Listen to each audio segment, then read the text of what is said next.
Now, John, one interesting item that might well be covered in that review is who exactly was advising the Jim Gavin campaign. Indeed. Intriguing, isn't it?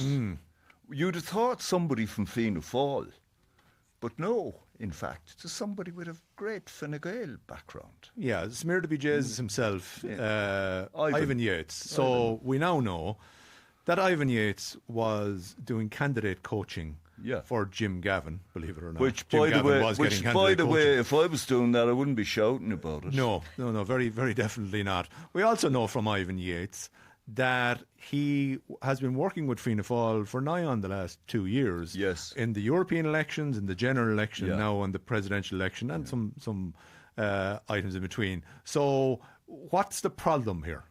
Well, the problem is, I've done the two jobs. I've been behind the scenes, mentoring, advising sort of thing, and I'm a journalist for a very long time also.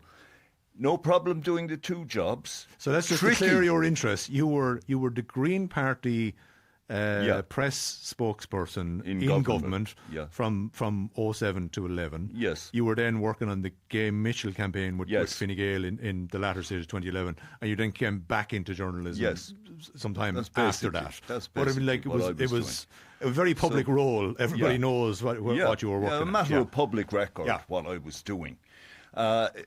So 2 points.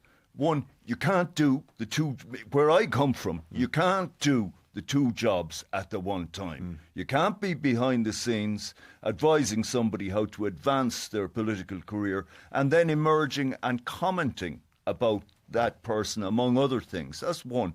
But two, even if you really must, then the very minimum you should do is tell people who you are and what you're doing. In other words, Ivan Yates in the podcasts, on radio and television should have been saying, by the way, I have been called in by Fianna Fáil to give them bits of advice on media management, and you should know that. Now that I've said that, here's my view anyway.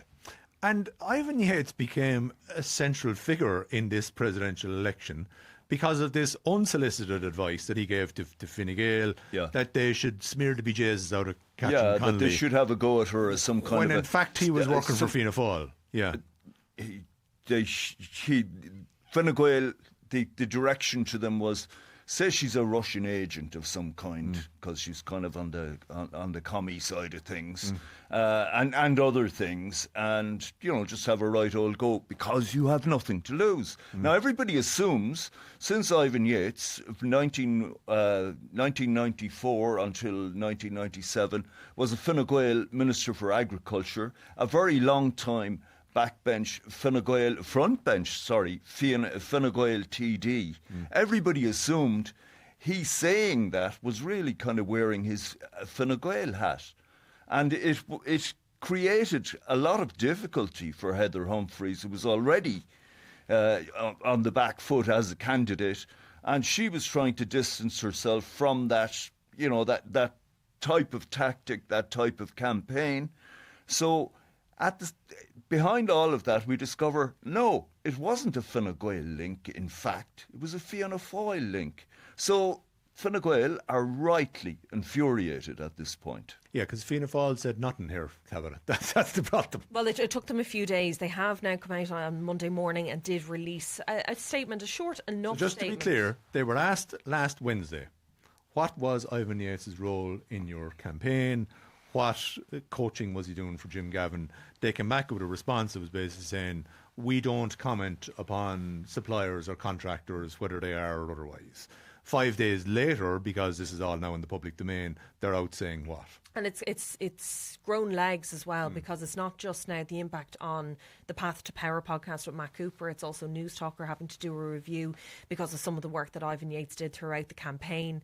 But now Fianna Fáil have come out and they said, like all political parties, Fianna Fáil has for many years used the services of media skills consultants. And then they provide some details in relation to the work that Ivan Yates did. They said that the services of Ivan Yates provided interview and debate training. He provided 2 sessions in the early stage of the campaign between the period of the 23rd of September and the 29th of September, and there was no further training or intervention provided after the 29th of September. Ivan's training totalled approximately 4 hours. He did not provide any campaign advice, nor was he involved in the campaign team. Yeah, so the 23rd, the dates are significant. On the 23rd of September, he was working with Jim Gavin. The 24th of September, he was on Drive Time with Sarah McInerney. Drive Time were doing their interviews with 3 candidates. 29th of September, that is the Virgin Media debate chaired by Kieran Cuddihy. The first one. The first debate, where Jim Gavin was doing a lot of hand gestures and so on in his delivery of his responses. So that would appear to be the 2 media appearances that Ivan Yates was coaching Jim Gavin for. Yeah, so we have the clarification now exactly what he was working on. But I think it goes back to what John's point is. At the end of the day, you have to, at the very least, declare that you are doing this work, or have done this work, because I think some of the arguments, I think from Newstalk, he did a podcast, calling it podcast, but that podcast didn't start until after Jim Gavin had withdrawn from the campaign. So, even at that stage, I think it probably would have still been relevant that if he was... I think it's relevant, full stop. So, Tabitha, Fine Gael basically want Fianna Fáil to have been a good Boy Scout here and have come into the middle of a campaign controversy and gone, by the way, that Ivan Yates fella, he's not advising Fine Gael at all. Actually, he's advising us. In politics, does that really happen? Very unlikely that was ever going to happen, especially if they were going to see any of the heat taken off Fine Gael anyway. I don't think that was ever going to happen. I think at the end of the day, the responsibility does come down to Ivan Yates and whether or not he did not declare. And I think that fundamentally it is the responsibility of Ivan Yates to do that, not Fianna Fáil. Yeah, so Fine Gael are kind of annoyed here, and they're saying that this will cause tensions within the coalition and it'll damage trust and so on and so forth. Is this the kind of thing that causes, some sort of tensions? It is, yes. Okay. Undoubtedly. And I think Fine Gael are within their rights to say, look, we were supposed to be in this together. We had our no surprise clause. Well, most surprised we were to find, etc. So I think they are entitled to say it. But for longer term relations, it's unhelpful. But I think we go back to the old phrase, awkward but unlikely to be fatal. Okay. John Downing, Tabitha Monahan, thank you very much.